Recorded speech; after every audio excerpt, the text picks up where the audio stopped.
బెల్లంకొండ సాయి శ్రీనివాస్ గారు ఇప్పుడు కొత్తగా యాక్ట్ చేస్తున్న మూవీ హైందవ. అయితే బెల్లంకొండ సాయి శ్రీనివాస్ గారు ఈ హైందవ మూవీకి ముందు లాస్ట్ యాక్ట్ చేసిన మూవీ అల్లుడు అదర్స్. అయితే అల్లుడు అదర్స్ మూవీ రిలీజ్ అయ్యి 4 ఇయర్స్ అయిపోయింది. అయితే బెల్లంకొండ సాయి శ్రీనివాస్ గారు 4 ఇయర్స్ టైం గ్యాప్ తీసుకొని ఇప్పుడు మళ్ళీ తెలుగులో ఈ హైందవ మూవీతో మన ముందుకు వస్తున్నారు బెల్లంకొండ సాయి శ్రీనివాస్ గారు. చూడాలి బెల్లంకొండ సాయి శ్రీనివాస్ గారికి ఈ హైందవ మూవీతో తెలుగులో ఇంకొక మంచి హిట్ తనకి వస్తుందా లేదా అనేది మనం ఈ హైందవ మూవీ రిలీజ్ అయ్యాక చూడాలి. అయితే ఈ హైందవ మూవీలో హీరోయిన్ గా యాక్ట్ చేస్తున్నారు సంయుక్త మీనన్ గారు. అయితే సంయుక్త మీనన్ గారు ఈ హైందవ మూవీకి ముందు తెలుగులో లాస్ట్ యాక్ట్ చేసిన మూవీ డెవిల్.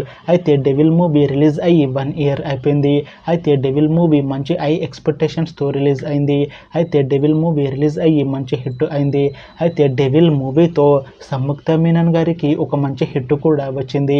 అయితే సంయుక్త మీనన్ గారు డెవిల్ మూవీ రిలీజ్ తర్వాత 1 ఇయర్ టైం గ్యాప్ తీసుకొని ఇప్పుడు మళ్ళీ బెల్లంకొండ సాయి శ్రీనివాస్ గారితో ఈ హైందవ మూవీలో యాక్ట్ చేస్తున్నారు సంయుక్త మీనన్ గారు.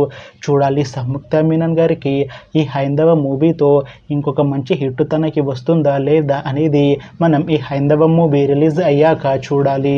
అయితే ఈ హైందవ మూవీ టీం మాత్రం చాలా కాన్ఫిడెంట్ గా ఉన్నారు. ఈ హైందవ మూవీ చాలా పెద్ద హిట్ అవుతుంది అంటున్నారు మూవీ టీం.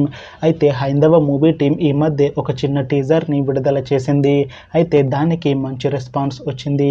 ఇంకా ఈ హైందవ మూవీ చాలా పెద్ద హిట్ అవుతుంది అంటున్నారు మూవీ టీం. అయితే ఈ హైందవ మూవీ టీం ప్రస్తుతం షూటింగ్ లో బిజీగా ఉన్నారు. అయితే ఈ హైందవ మూవీని 2026లో రిలీజ్ చేసేలా ప్లాన్ చేస్తున్నారు మూవీ టీం. చూడాలి హైందవ మూవీ రిలీజ్ అయ్యాక మంచి హిట్ అవుతుందా లేదా అనేది. అలానే హైందవ మూవీతో బెల్లంకొండ సాయి శ్రీనివాస్ గారికి ఇంకా సంయుక్త మీనన్ గారికి ఒక మంచి హిట్ వస్తుందా లేదా అనేది మనం ఈ హైందవ మూవీ రిలీజ్ అయ్యాక చూడాలి.